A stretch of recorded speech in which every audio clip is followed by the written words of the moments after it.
Hey, how's it going? My name's Caleb with Curious Refuge, and in this video, I'm going to show you how to get maximum quality from Runway Gen 2.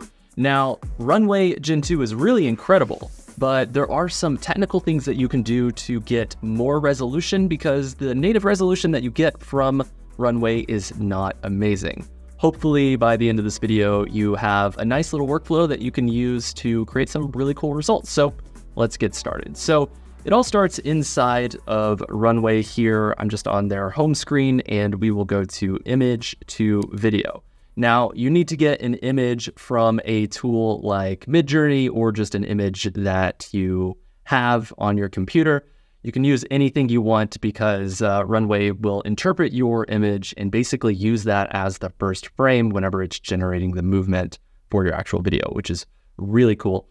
So I'm going to go ahead and click on the image button here, and I have a few different sci-fi images that I created inside of Midjourney. I'm going to select this one that looks like a motorcycle here. So I'm going to click on the settings button. Most people forget to click on this, or they just don't. They just go straight to the generate button. But that's a problem because there are some technical issues that you need to get through in order to get the maximum amount of quality. So go ahead and click on that button. And it's pretty cool because you have the seed number in there in case you want to rerun the prompt or use a different video to get, somewhat similar animation and movement, which is cool. But what I want to focus on is this button right here, this interpolate button. So interpolate is a super fancy word that basically means the computer is actually going to take a look at different frames and create frames in between to make the animation as smooth as possible. Now, that seems like a great button to press, but the problem is the algorithm inside of Runway is not the best compared to the other tool that we're going to use in this video. So make sure that you deselect that interpolate button. And the same goes for upscale. So while it may seem like you should just go ahead and click upscale to get more resolution, the truth is you can get better resolution using the workflow that I'm going to show you. And I like to always click remove watermark. And I should note that you will probably have to pay a little bit of money to Runway in order to have all of these features available. And currently at the time of recording this video, you're only limited to 4 seconds, so you can't actually change the duration of the video that you put in there. So whenever I am in this box here, I'm not going to type in anything. If I type in something, it's going to destroy the integrity of the image quality, and it will actually just kind of use the reference image as the composition as opposed to using it as the actual frame. So I'm not going to click anything. And with all of our settings good to go here, I'm going to click generate. And the cool thing is while you're generating this video, you can actually delete this and select another image. You can upload other images and select it and generate this one as well. And we can just keep doing that. We don't have to wait on these videos to go one after another. We can really batch them in one quick go here. And then once the rendering is done, you can take a look at the video, rerun the video clips that maybe aren't exactly what you were looking for, and try to get a result that is just in line with your own creative vision for your project. And I should note that this entire process is all about you as a human injecting your own creative taste and direction into the project. This is not about replacing you, it's about elevating you as a creative filmmaker. So let's take a look at the results that we have here. So we have this cool motorcycle scene. Okay, that's pretty cool.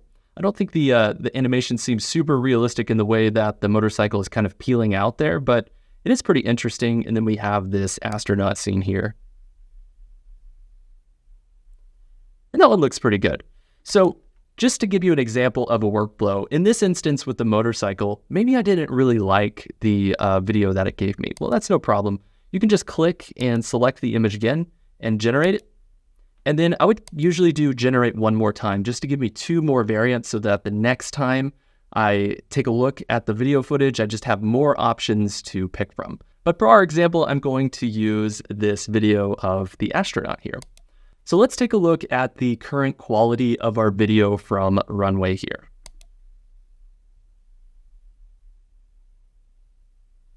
Okay, as you can see, it's really choppy.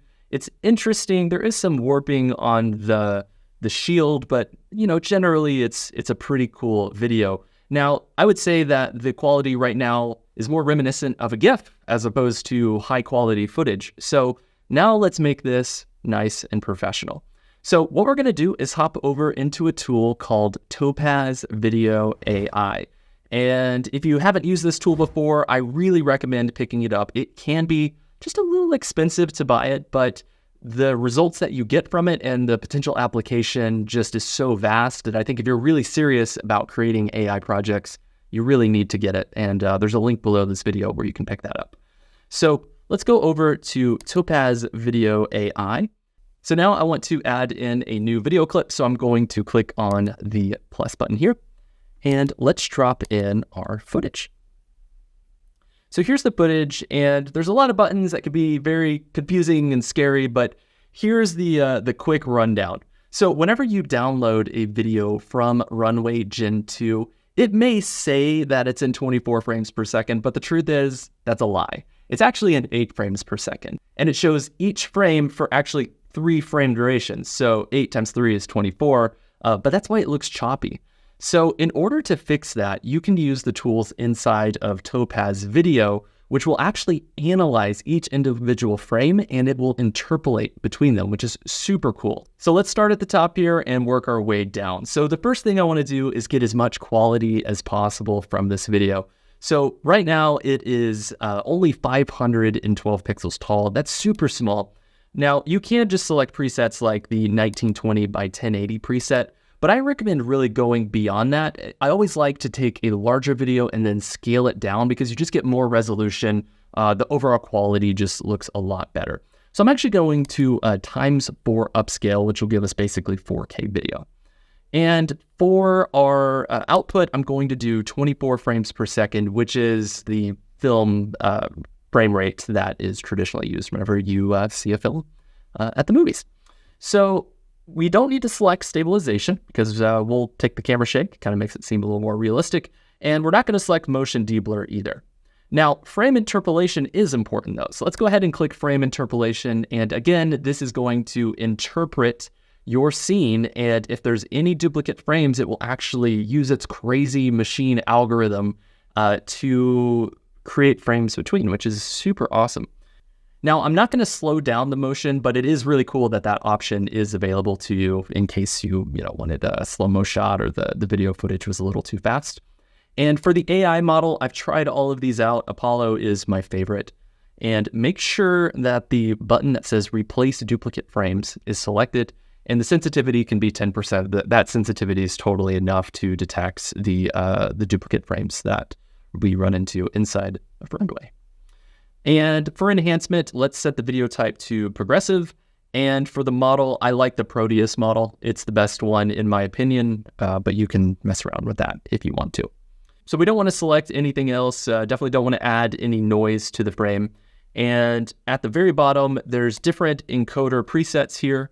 I like to select the ProRes 422 high quality. This just means you're going to get a lot more resolution in the final result. Because if you were to select, for example, H.264, it's going to be more compressed. There might just be a little bit more artifacting. So ProRes is typically an editing codec.